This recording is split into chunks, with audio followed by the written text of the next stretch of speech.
Well, hello, everybody, and welcome to another exciting computer systems architecture class. I thought what I would do, since we had a question on PIR sensors, is show you a quick demo of a PIR sensor in action. Here is a PIR sensor. It's a pyrometer with a little lens on top. And if you hit start over here, what you get when you click on it is a simulation of the field of view. And as the object changes, you can see the little red in here lights up whenever this is actuated. And I've got a little LED that lights up whenever the pyrometer is sensing a motion. And you can actually see the code for this, and it's over here. And that's writing, I don't know if you know Arduino code very well, but this is writing. Well, this is writing to the output on pin 13. And if you look over in here, you can see there's pin 13 with a little LED straddling pin 13 in the ground. And then if you look over here, pin 2 is being used as an input. And then if you look back over here, you can see pin 2 is the little yellow line being used as an input. And then you can kind of see where we're reading the state of pin 2 and writing it out to pin 13 to make the LED light. And so this is a mechanism by which you can hook your pyrometer up to your, well, I guess up to anything really. Don't need a computer for that. It just inputs a binary signal. So that's kind of nice.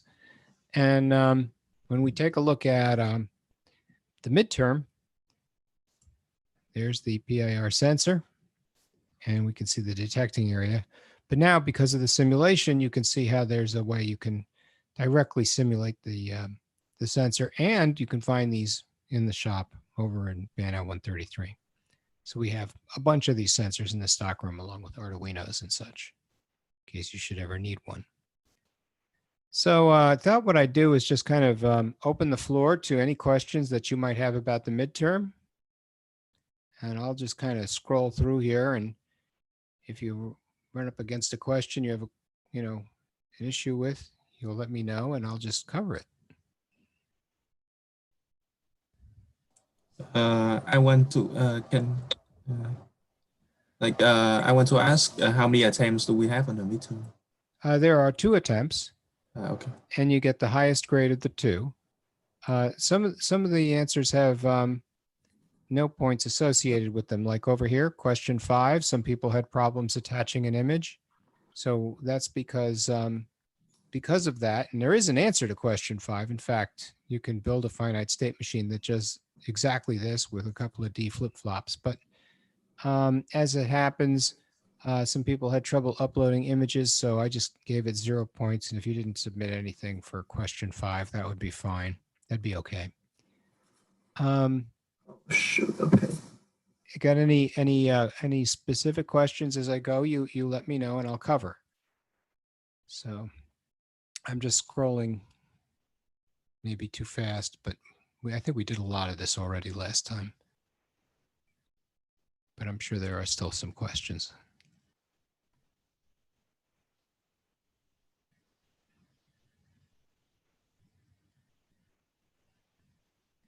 Or maybe there aren't.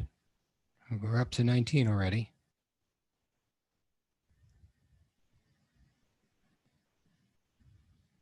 And these you go over 22. 22. Here's 22. So 22 says, let me organize my screens a little better here. Got this junk in the way.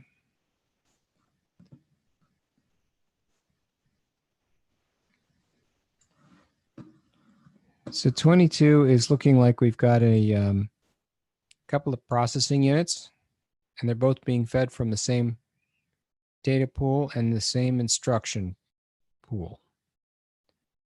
So what do you think? Is it single instruction, single data?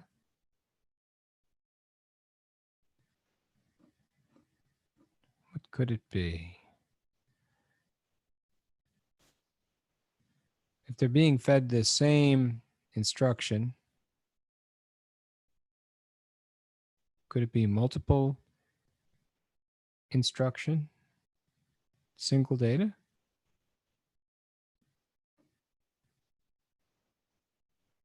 Could it be single instruction, single data, multiple instructions? It's MIMD, SISD, MISD, multiple instruction, single data. Or what's the other one?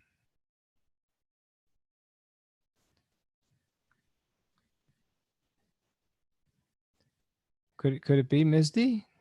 Multiple instructions, single data? Multiple instructions operate on one data stream.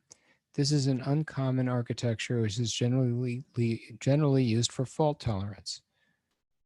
So kind of looks like there's redundancy going on, right? So the instructions are being executed on two different CPUs, and we get a single data stream coming out. That's multiple instructions, single data. Multiple instructions operate on one data stream. This is an uncommon architecture generally used for fault tolerance. So that'd be good for aerospace, I guess. If you had a guidance computer, it might be good to have 3 guidance computers running at once in case one fails, right? A triple redundancy. And then you don't have to worry about something like, how do you call it? Mission failure. So someone said, I think failure is not an option. I don't know who said that. Gene, somebody or other, the director at the Apollo missions, right? And so this is not typical architecture, but you could sort of envision why you might want something like this in an environment where, I don't know, you're bombarded by cosmic rays and you might have transistors flipping randomly. So that might be a thing. So I regard that as true. Any questions? No, let's proceed. I think we covered some of this stuff already. That all looks rather familiar.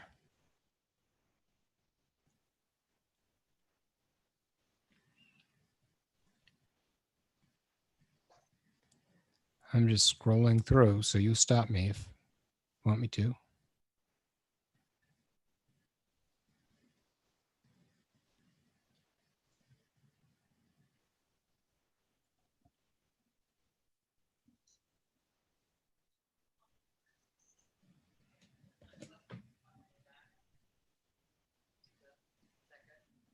I hear some voices in the background. Somebody have a question?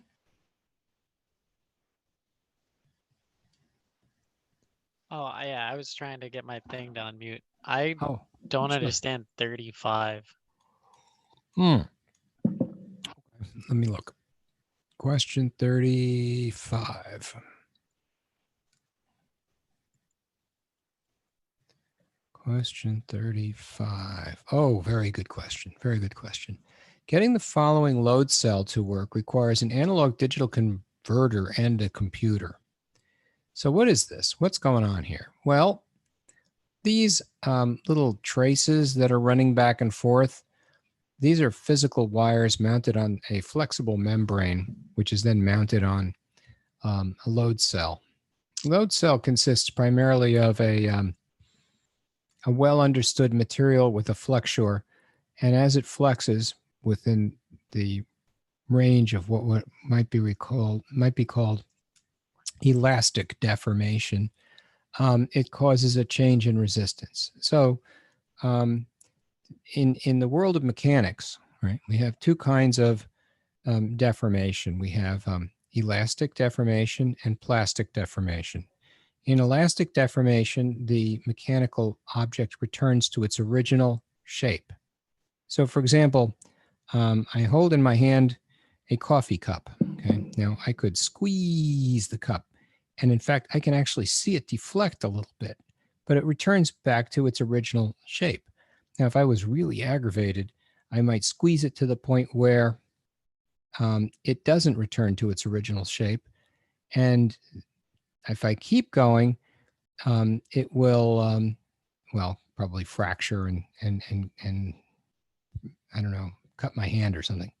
So what happens at the transition point between the elastic deformation and the plastic deformation is you get what's known as the yield strength of the material, which is sort of an important point in most in material properties. And so it's like a milestone.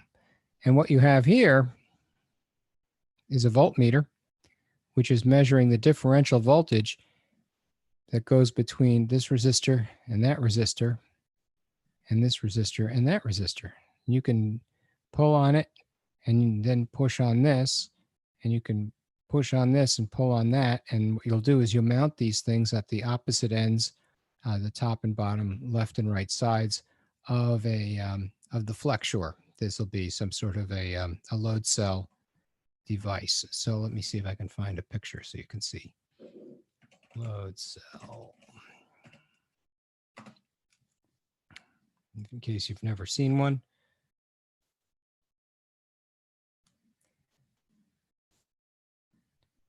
This is a load cell. I got a bunch of these. They drill these holes in here. You mount the, this is, you know,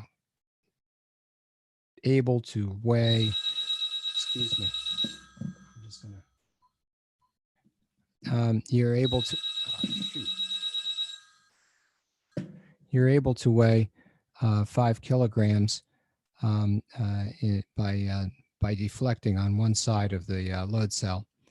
And so what we'll do is we'll use this for something like a postal scale, some relatively modest load, because we don't want to bend it to the point where it doesn't return. This little white area, this patch, that's where you'd find your strain gauge. And you'd find one on the other side, the side you don't see. And then, here, they can show you the different sides. So let's see if we can see it. So you can see one side. You can see the top side. And what you're looking to do is you're looking to measure the relative resistance between the two strain gauges as they flex. That flexure that they created by drilling these holes allows one side to compress while the other side expands. And so what you're attempting to do is to measure that flexure. And that flexure acts like a spring. And the more, Hooke's law, the more it deflects, the more force you're putting on one end of the bar. This one's made out of aluminum. You can make them out of anything, really.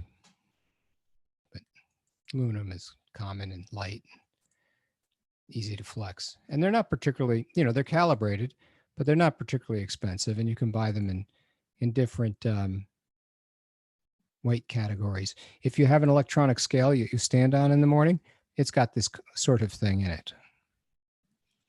So that's the load cell, in case you've never seen one. And these are high precision ADD converters, which are extraordinarily slow, but useful for measuring load cells. You can find load cells for measuring everything from letters to train cars and more. I actually used a train car load cell to measure some scrap metal when I went to a junkyard for a class to buy scrap metal for my sculpture and welding project. And so what you're doing with the strain gauge here is you're essentially measuring the differences in resistance as these things deflect. And that difference will give you a change in voltage, which you can digitize with an ADD converter in your computer. But you can also just measure it directly with a voltmeter. So when it asks, do you have to have an ADD converter in a computer? The answer is no. You could do the whole thing with a voltmeter, and that can be sufficient.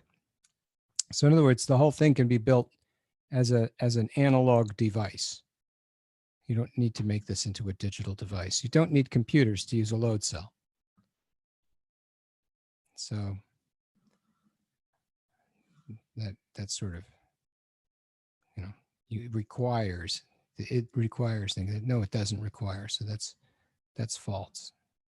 Does that sort of answer the question in an overly Yeah. long-winded Yeah, way? they give a bunch of information on it, so thank you. Good. Yeah, I know well, you kind of want the background too, because you're going to encounter these load cells. We have them in the lab, and you can certainly find all the electronics you need to support them for interfacing to Arduinos if you want to use an Arduino for that. But there are other computers you could use instead. Let's see what else we got. Could we take a look at question 39? Question 39. In a memory mapped I/O scheme, all devices look like memory to the CPU. What happens if a device looks like memory? Looks like memory. Well, what it means is if I'm wanting to read from an A to D converter, I go to an address in memory and just read the data, because whatever it is the A to D converter digitized, it just presents it into a memory cell of the computer. And so what we've done is we've taken the address space of RAM and decoded it so that devices at specific addresses will simply write their output to the data bus. So when we take a look, you say, oh, here's a serial port. We'll call it the COM port, which is sort of what it is. And we'll say, well, the COM port is that address, make up the number 0200. So we throw 0200 on the address bus. COM port decodes it and says, oh, it's my turn, and then starts to assert the data bus. Whereas everything else goes into a tri-state, right? It goes into high impedance because you don't want anything to assert the data bus if it's not selected. So we'll use the address to select the device. And that way I can read what's on the COM port and just use a single address bus and a single data bus. And now my general purpose CPU can poll the COM port at will. So that's question number 39. And so I don't know if that made sense. Let's take a look at what else it has here. So here's a microcontroller. It has RAM, ROM, an IO port, some timer, and a serial COM port, all on a single chip. In fact, Arduinos are like that. They're microcontrollers that put a system on a chip. So I had true false, and I regard that as true. Memory mapped IO schemes makes all the devices look like memory. In other words, we map the device into memory. And that's a common way to do your design when you're designing a computer system. Does that sort of make sense to people? Is that all right?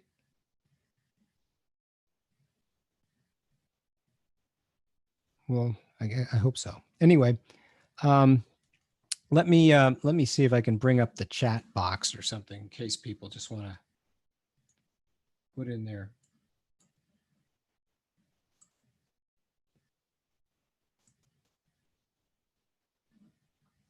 Let's see if I can get this to work. There. So I just sent out a chat test, and I'll put that to the side in case people just want to put in their questions or their answers. So then let's see if we can't do a little more scrolling. I think we've seen the vector processing unit. Read-only memory.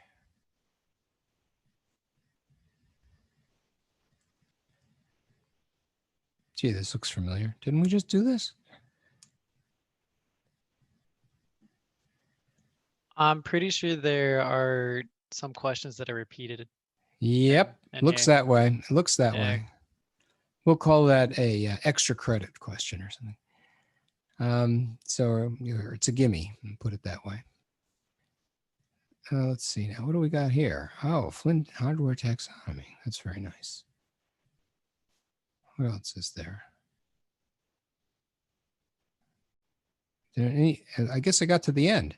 So this is question 52. No one's saying anything. Are there any more questions about this midterm? I think it's due tonight. Midnight.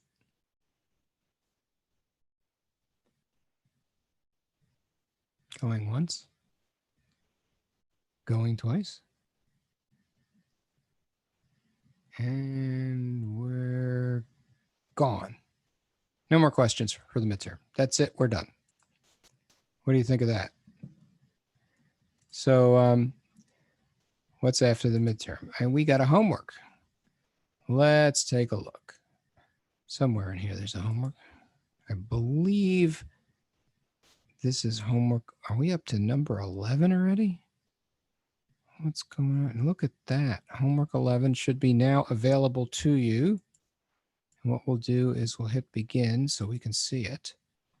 And Didn't we just do 7 last? that sounds right. Yeah, how could we be up to 11? How is that possible? How is that possible? Going to course content. Yeah, the last one I have for grades is 7. All right, so this is a mistake. I don't know why I thought we were up to 11. Maybe because it comes right after the midterm. Here's 7 is network programming. Then comes socket programming. 11 is systems programming. You know what? You're absolutely right. I got the wrong thing released. Maybe the best thing to do is to take a look at the availability. It was last available. 7 was 25/20/20. Yeah, that's right. So then the next one must be 8. I don't know why I thought it was 11. Oh, because 11's right after this midterm. That midterm needs to be dragged up, but I don't know how to do that in this browser. It just doesn't let me. It's not Blackboard friendly. All right, my bad. Ignore homework 11. That's too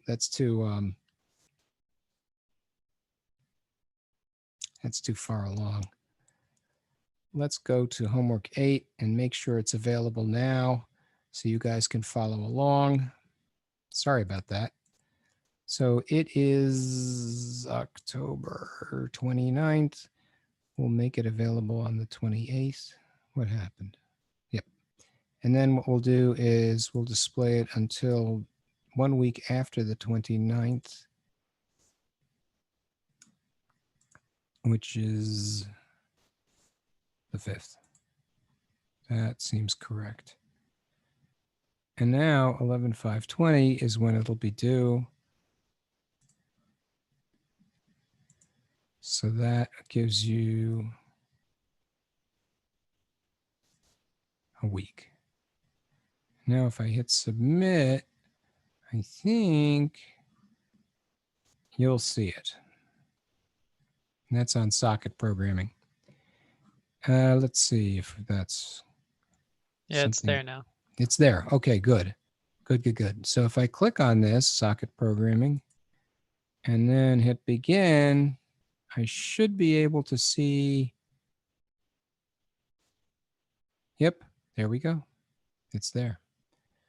So this is asking you a lot of interesting questions. We were talking a little bit about layers before.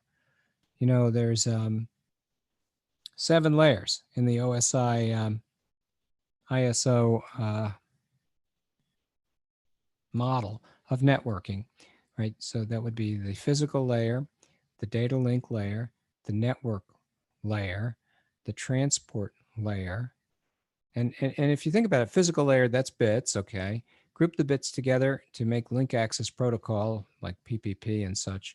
Well, that must be, the data link layer. There's a routing function where we get packets to go beyond the local area network that enables internetworking. We call that the network layer. Then there's the transport layer, which is responsible for things like transport control protocol and flow control. And then we get a session, a session layer, then a presentation layer, and finally an application layer. And somewhere in here, we'd like to have some kind of a secure sockets So that would be, well, what you might call something on top of TCP/IP. So if it goes, I'll say physical layer, data link layer, network layer, transport layer, then finally we put in session layer. Then session layer on top of transport layer gives us the ability to do things like logging in and security and the sort of things in a layer that we're really sort of interested in, like HTTPS, where S goes through secure sockets. So when we think about sockets, we want to see a pipe, a bit pipe, where unformatted sequences of bytes go in one end and come out the other end. They're not necessarily formatted in any particular data structure that we know about. Hopefully it's known at a layer above us, but the role and responsibility of the transport layer is just to transport bits from one place to another. So presumably it takes advantage of the routing features in the network layer. It takes control of the flow. So if the receiver is overwhelmed or swamped, it can stop the transmitter, but it doesn't do the session. It doesn't do the security. So I go to the session layer and I ask for security, and that's where secure sockets comes in. So now Java has a secure socket extension, which lets me secure the data transmission line. So it can be, how do you secure a data transmission line? What does that mean? And the answer is encryption. So now we can have some kind of, I don't know, call it cryptography, cryptographic system. And there are many. Perhaps you could devise your own. And they date back, well, they date back to the time, to the Romans, right? I mean, or before. Because if we think about one of the ciphers, one of the original ciphers was called the Caesar cipher, where it was a simple alphabetic substitution cipher. And you would just take one letter and substitute it for another. And in fact, if you shifted those substitutions, fast forward 2,000 years, you get to the Enigma code, which was used by the Nazis in World War II. And so you have a, essentially a Caesar cipher, which was mechanized and turned into an electromechanic thing for the the so-called Lorenz machines and the Enigma machines. So this is an interesting artifact of World War II. We encoded things and then we sent them through wireless telegraphy. But now here in the new age, we use digital data communication systems, right, like the internet and Wi-Fi and such, to do our transmissions. So I don't know if that sort of gives you enough background or backstory about what you might need to know about ciphers.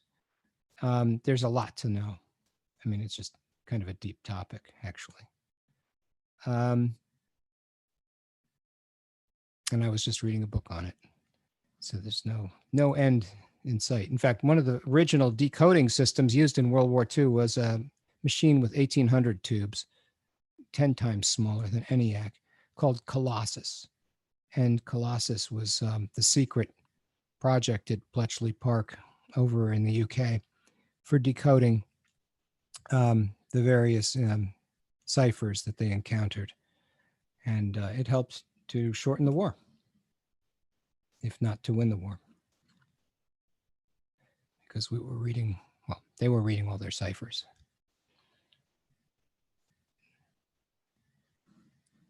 So what is secure socket extension?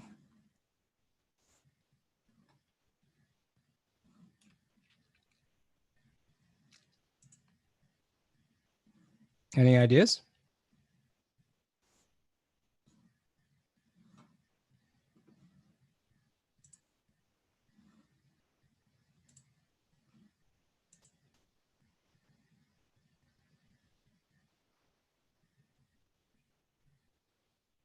Well, do you suppose that it's an API that enables J2EE servers to access data. I guess it should say data in here. Is it for sending and receiving email? Is it Java transaction architecture, implementing the mapping of objects, object management group, object transaction services? You could Google it, you know. I think, I don't know if, now I guess this is not a live link. I wondered if it was. So basically, it's just a set of packages for enabling secure internet communications. It's just secure sockets. It's TCP/IP session layer. So session on top of TCP/IP is the practical way to view it. J2EE servers are really specific roles that you would find inside of something like Amazon Web Services, and has almost nothing to do with secure socket extension. They may have security, but it's not clear that you need secure sockets for that, or even that it was for that when it was first devised. So here's a socket programming question. What is Java mail? Anybody ever hear of that?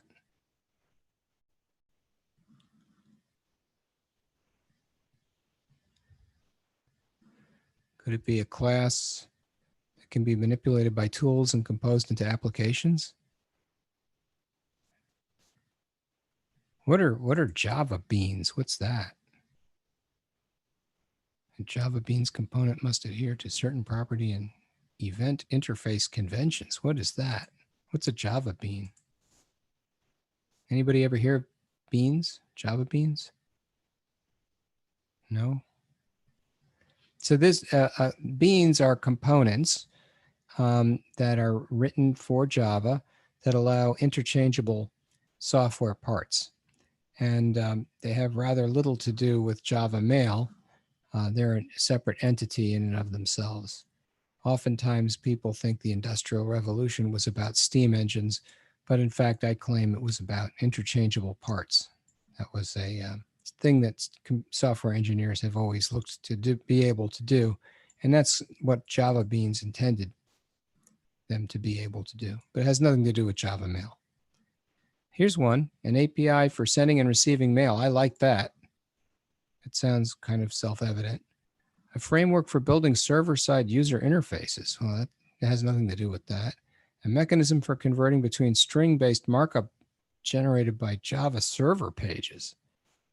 Yeah, Java server pages. I guess you guys could Google that stuff, but that literally is a server-side framework that has nothing to do with Java mail.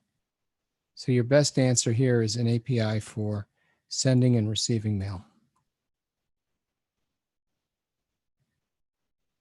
So let's look at something sort of server-side oriented. So here it says someone types telnet, and we could try this on telnet NIST. That's the National Institute of Standards. Government runs that one. They've got a little atomic clock over there. They should be able to give us the time. I'm going to go into this IP address represented by time.nist.gov. I'm going to go to a server-side application that's running a port 13 listener, and I'll use telnet for that, and it'll give me an answer. And it says, and this is UTC. That's Zulu time. And so what he's doing is he's giving us an atomic clock answer with potentially some kind of a delay. I could try and figure out what the delay is by pinging and seeing how long it takes to get there. Oh, he's not going to respond to my pings, so that's no good. So in any case, I've got a mechanism where I can get time. This is sort of useful if I'm trying to synchronize the LCD time on my little Arduino. I can reach out if I have network access and get the time. And in fact, time servers are how I can have a Java program actually display the time like this and know that it's reasonably accurate, because it's using the time in the Java virtual machine, which comes from the computer. And the computer's getting the time from a time server like NIST. So question is, connection closed by foreign host. What did they just get? What is this?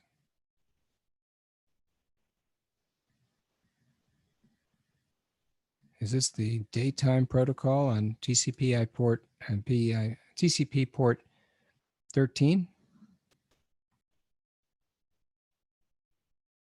Sounds sort of reasonable. That's just what it is.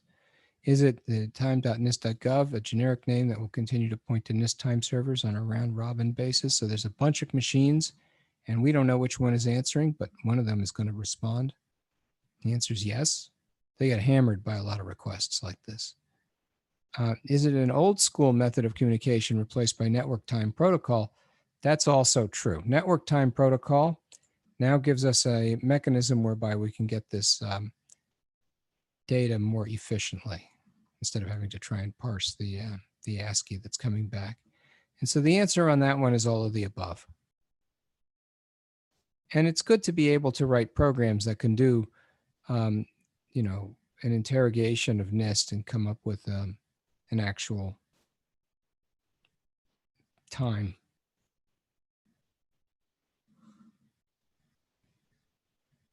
In fact, it's a classic homework assignment if you get to socket programming. So then here comes an interesting question. Network time protocol, user datagram protocol client equals new user datagram protocol client. Client.set default timeout. It says 10,000. 10,000. What is a timeout?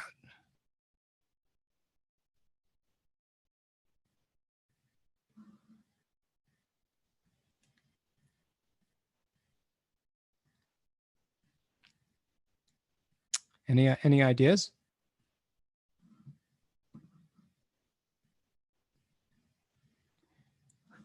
Well, if I'm going to do what's called stop and wait protocol, I might say something like A equals some function of B, right?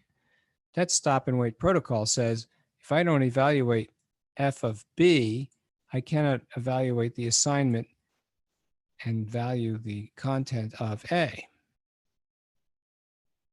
So that's stop and wait protocol. If f of B takes a long time, maybe I get hung up in the network. So what do? I create a timeout that says after so many microseconds or milliseconds, if I don't get an answer, I got to continue and somehow recover. So if this is in milliseconds, then that would be about 10 seconds. And why do we set a timeout? Well, timeout's set because network or server might be unreliable. Sure, the server could be down, or the network could be down, or both. We have an expectation of a quality of service. That's true too. If I don't get an answer back in 10 seconds, there's something wrong. So it must mean we expect an answer in 10 seconds or less. That sounds true too. So it's all of the above. What do you think of that? So UDP is different from TCP IP because UDP can also be run on IP. And UDP is user datagram protocol, and it's the moral equivalent of dropping a letter into the mailbox. You don't have a connection with the person you're communicating with. You're just sending a packet of information. As opposed to calling them on the phone and saying hi, then you have a real-time synchronous communication system going that effectively gives you reliable communication. And if they don't understand you, they say, what? Or could you say that again? And you're doing an interactive automatic retransmission request where you repeat what you just said. And UDP doesn't do that in an automatic way. You have to go back at the application layer and ask for retransmission. So here's question 5. you guys have had Java, right? What's an interface? What's that? We have Java programmers here, right?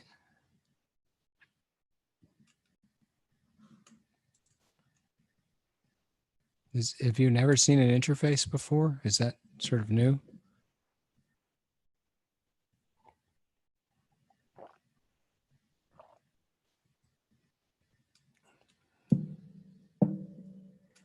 So an interface is a way of specifying methods without implementing the methods. And it's a way of stating the value of constants without having to actually call them final constants, because they are constant implicitly when they are declared in the interface. And even though you can implement an interface, if you have tried to override these constants, it generates an error. You can't override them because they're constant, put it that way. So, and then there's this thing called the port. What's a port?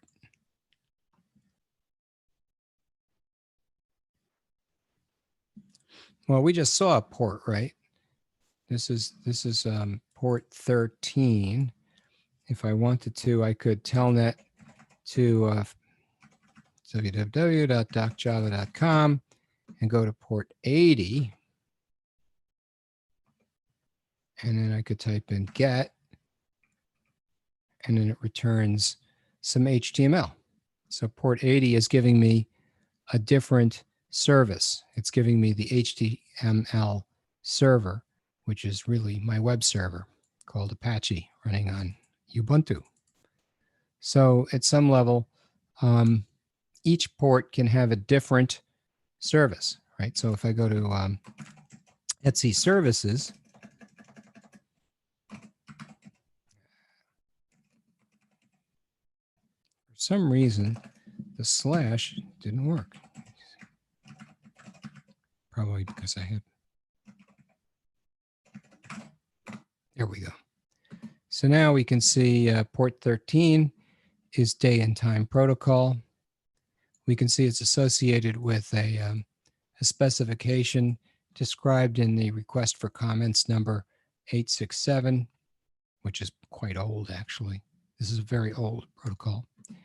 If we go to port 80, we can see this commonly used port is available in UDP and TCP, and it is the web server. So at some level, different applications have already claimed different ports. And if you wanted to try and listen to port 80, you'd have to shut down the web server on the machine you're on, or else you would have a conflict. You can't have two applications listening to the same port at the same time. So this is looking like the network time protocol. It looks like we're using port 123. And so I would regard the answer to that as true. So it's a little bit more, I mean, I'm not just going to say, hey, it's true. Just click true. That's it. But it's a little bit more information than you know, just the answer. Like to know why it's true. That sort of makes sense. So here's a data structure, I guess, or maybe it's just a class with a bunch of members in it, which is more or less like a data structure, only with the algorithms for manipulating it.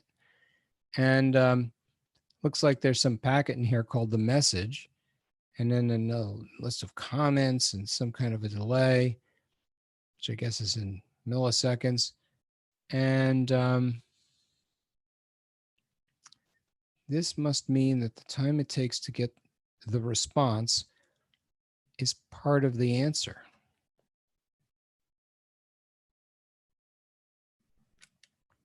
What do you think?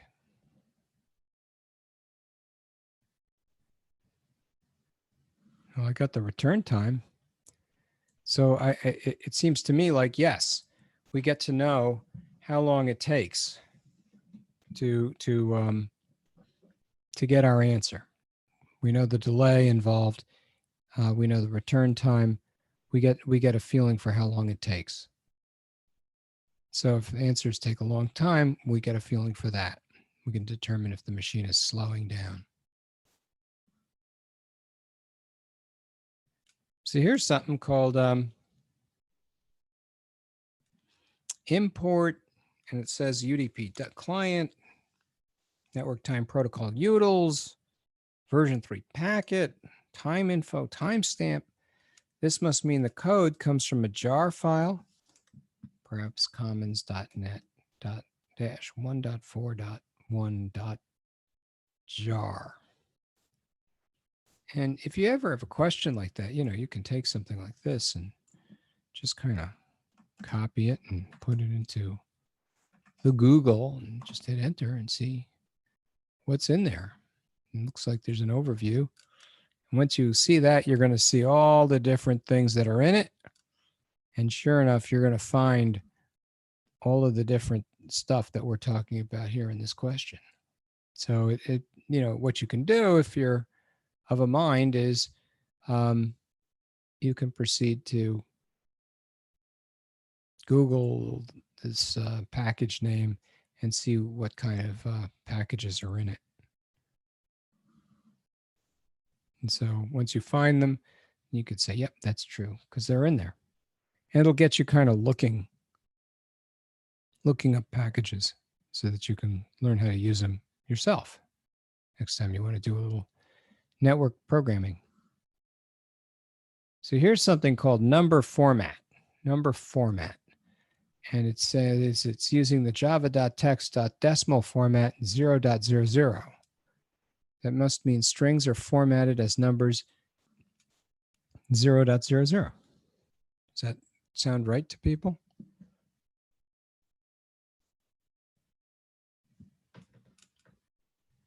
You're not allowed to sit like lumps on bumps. You could type something into the chat facility.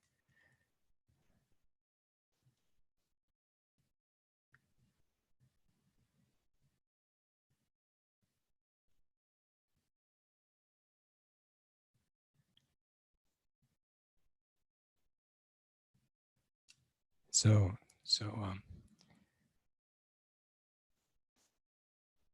here we go. Clock is ticking, folks. No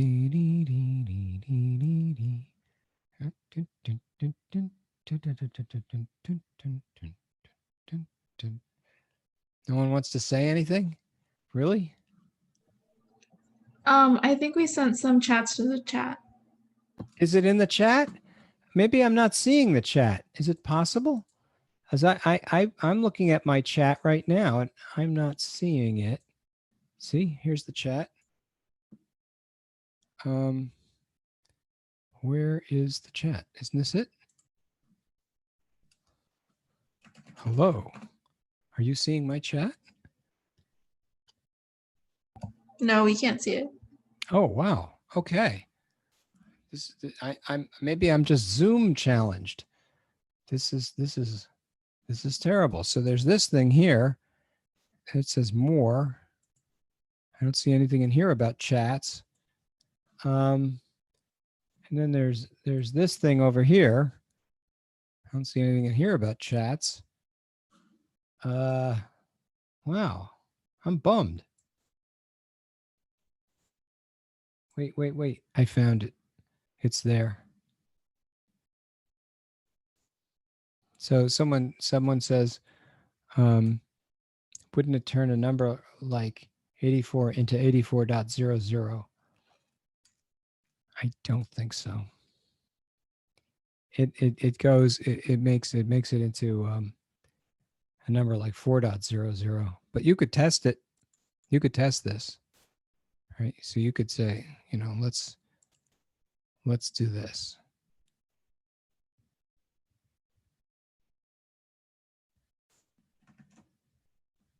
Get a handy dandy IDE, assuming you have one already opened. And then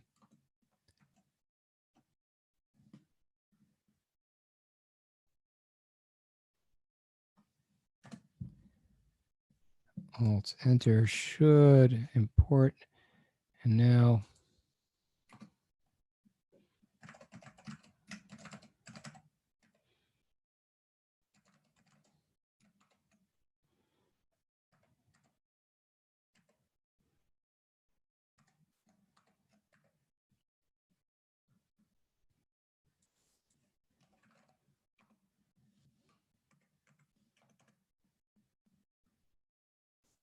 What could possibly go wrong? Well, we'll find out. Oh, you're right. It says 84.5. Oh, so yes. Yes, it does. 84.50. So two digits after the decimal point. So what if I had 84.5, 1, 2, 3? Then what would it do?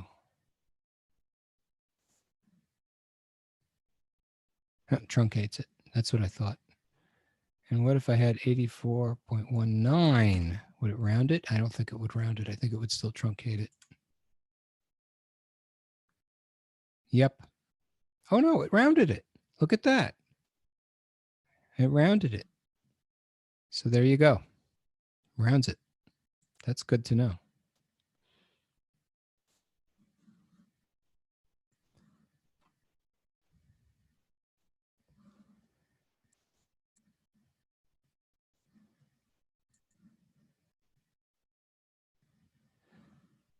So is it true or false? I had said that it was true. That formatting,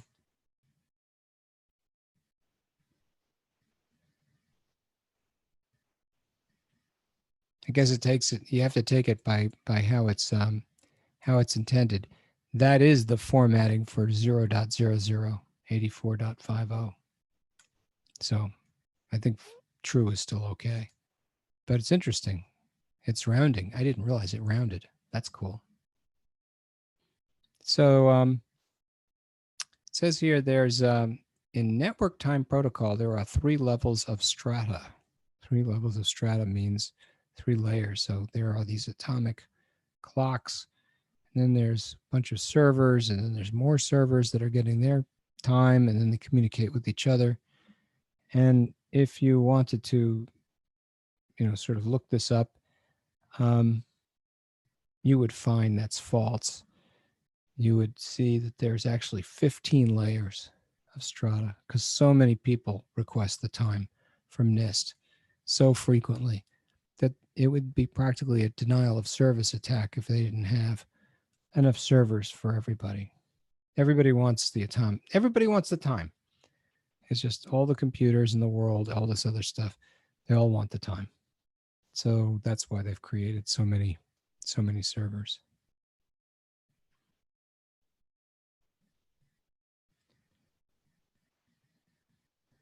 So what about this internet society? Is that a made-up term? Never heard of it, huh? So let's take a look.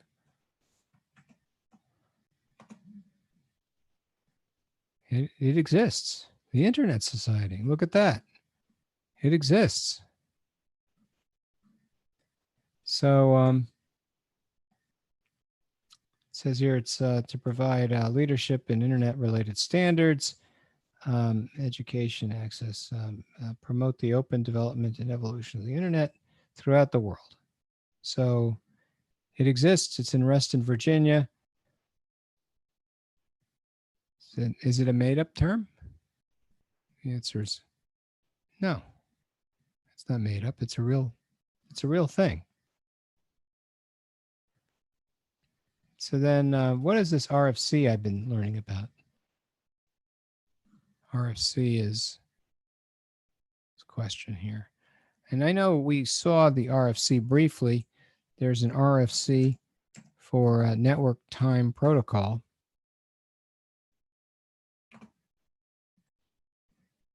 And here's an old version, and here's an even older version. And now we can see just what they did in 1985. This is a really old protocol, the one that I used to connect with NIST before. And so what they'll do is they'll tell you what the different numbers mean, how you can read them and decode them, and that's all part of the spec. RFC, request for comment, means someone's created a spec and they want others to comment on it. And if they view it favorably, it will become a de facto industry standard. And they'll use the spec for implementing a variety of protocols. So there's an RFC for SMTP, Simple Network Management Protocol, for Post Office Protocol. For all the protocols have RFCs. And there's a lot of them. Here's one for User Datagram Protocol. So that's kind of neat. So if you're ever wanting to look up one of these protocols, you can find the RFC for it. And that is used for the specifications on protocols. And almost anybody can write an RFC. But if it's not a good one, it'll get ignored. Nobody will care. So that's what I have for homework 8 on socket programming. It's it is the case that it is a practical means of communication between one program and a server. And if you want to take a look at some Java examples, I think we have some nice ones here. Here's one called a port scanner. And that's a really interesting one because a port scanner, it's going to essentially go to an IP address and determine which ports are open. And here's one called an IP scanner. And what it's going to do is it's going to sequence through a series of different IP addresses and determine who's on your local area network. So that's kind of interesting too. So in case you don't know, who's plugged into your network, you can essentially identify your router. Mine's 192.168.1.1. And you can proceed from number 1 through, let's say, number 250 and test each one of the ports. And to test a port, what you're doing is you create a thread because these things can take a little while to run. And then the thread implements runnable, and then this is the part the thread schedule will execute. And it's going to go and it's going to get that IP address. It's going to give you a port that it can check, see if the port 80 in this case is opened, and then it will proceed to scan for, I don't know what. Let's see, what does it say? To scan. Open up a socket on the port and see if anybody is listening. So there may not be anybody listening, but what you can do is let's go to this IP scanner and see what happens. See if there's any machines on the network.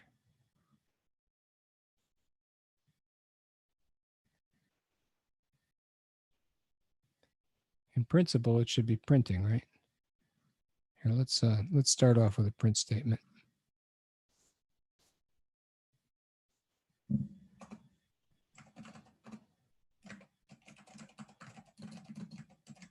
And this is kind of like a little, I'll call it TCP/IP network hack or something, but I'm hacking my own network, so it's all very educational.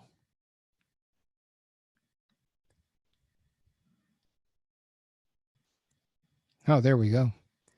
So now he says, aha, there's a listener on port 122. Well, what could be there? I don't know. And there's also a listener on 1.1. That's probably my router. Let's see what's on 122. So what you can do is you can say, there's something out there. What could it be? And oh, look, it's my printer. So it found my printer on my network, which is just fine. And it also found something on 1.1. So I'll put that in there.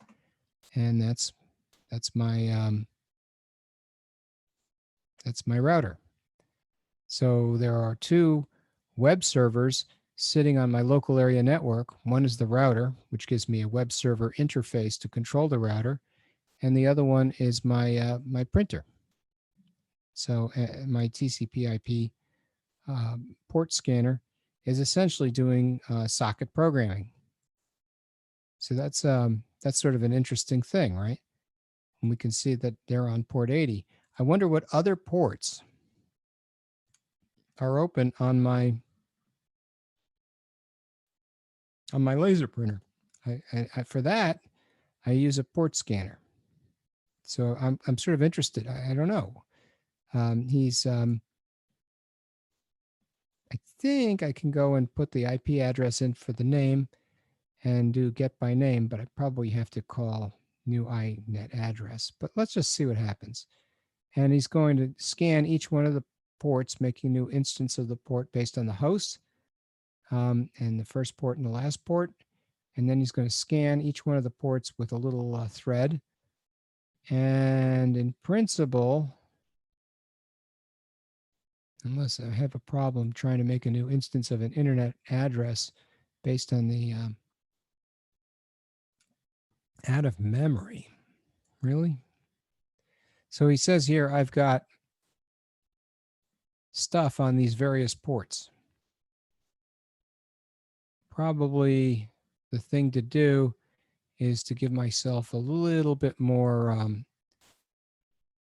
delay. So I'll put in 100 milliseconds and let the thread sleep a little bit more. That's a lot of threads, actually, 10,000 threads. Maybe I shouldn't do 10,000 threads. Maybe I should stop after a shorter time. The last port doesn't have to be 65,536. It could be 7,000. It's probably enough. Let's try it again. No, 7,000 threads is a lot. But anyway, it says here I've got something listening on port 515. And if you wondered what 515 is, you could probably take a look and see if that's a defined port.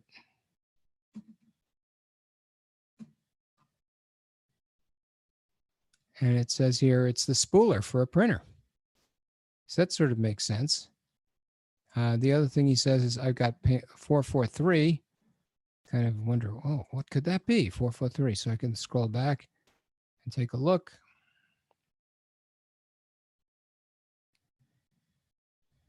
And he says I've got HTTP protocol over secure sockets layer.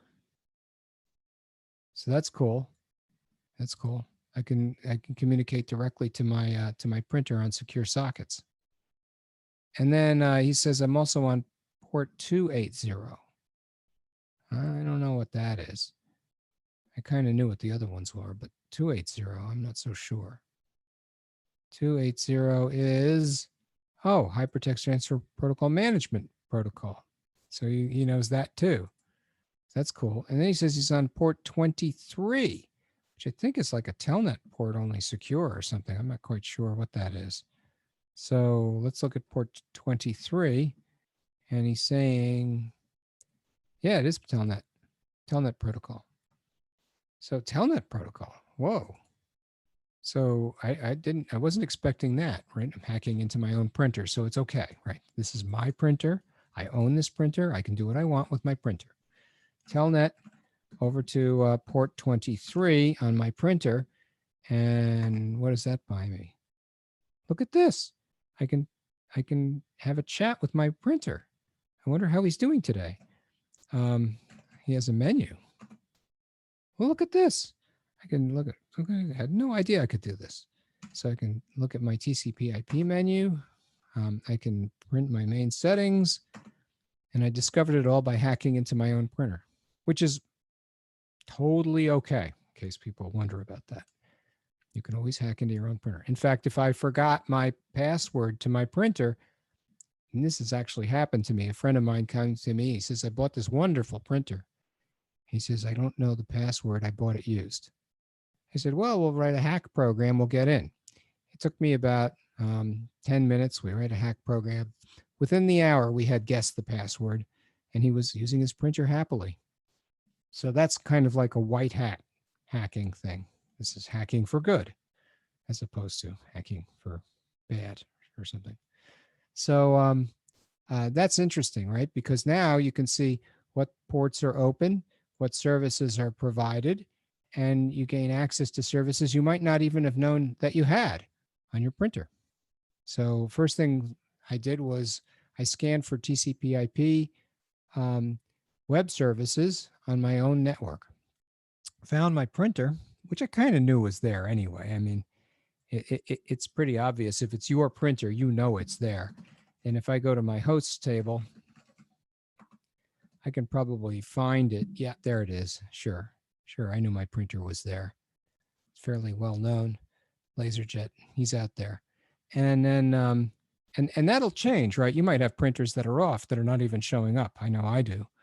And so this one's there, and he speaks several different protocols, including HTTPS, the web service, the secure sockets-based web service, the Telnet service, the 515 and 280 services, which I've forgotten already. And so at some level, you have your choice of protocols when talking to this, I'll say, networked embedded system. So that's kind of cool, actually. You could do the same thing for your router, right? So in theory, you could put in, I don't know what the number it would be, perhaps 1. That's probably my router, right? So then if I run that, he says the router is not only speaking secure sockets and port 80, but he's speaking 555 and 333. Oh, these are not standard numbers, I don't think. But if I were just curious about it, I'd probably Google what that means. And so I'd say something like, what is port 5555? So, oh, some sort of